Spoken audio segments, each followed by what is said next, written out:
it means that it is a system of equations. It is not one equation, it is a system of equations.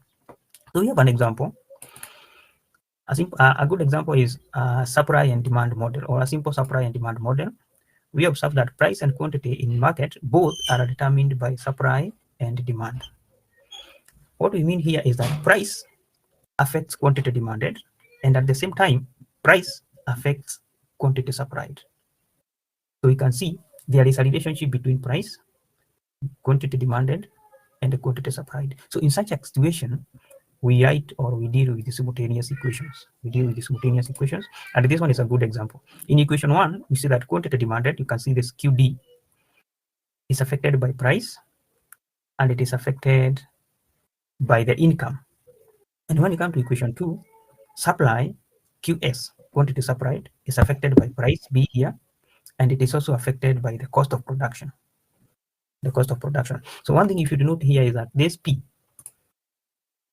you can see that P is on both sides.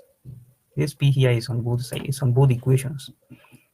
So these equations, we call them the simultaneous equation, because we have quantity supplied, quantity demanded is affected by price, and the quantity supplied is affected by price. That means in one way or the other, quantity supplied is also affected by quantity demanded, and at the same time, quantity demanded is affected by quantity supplied. So we see there is these variables, quantity demanded, quantity supplied, and price, they affect each other in a way. So in such a case, we say these are a simultaneous equation. We can no longer use one equation.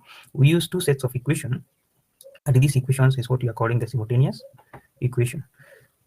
So I have put that equations there, simultaneous equations, and we are saying that the first equation is quantity demanded is affected by price and income. So I have put an explanation that QD and QS is a quantity demanded and quantity supplied. P, that is the price. Y is the income. And then C is the cost of production.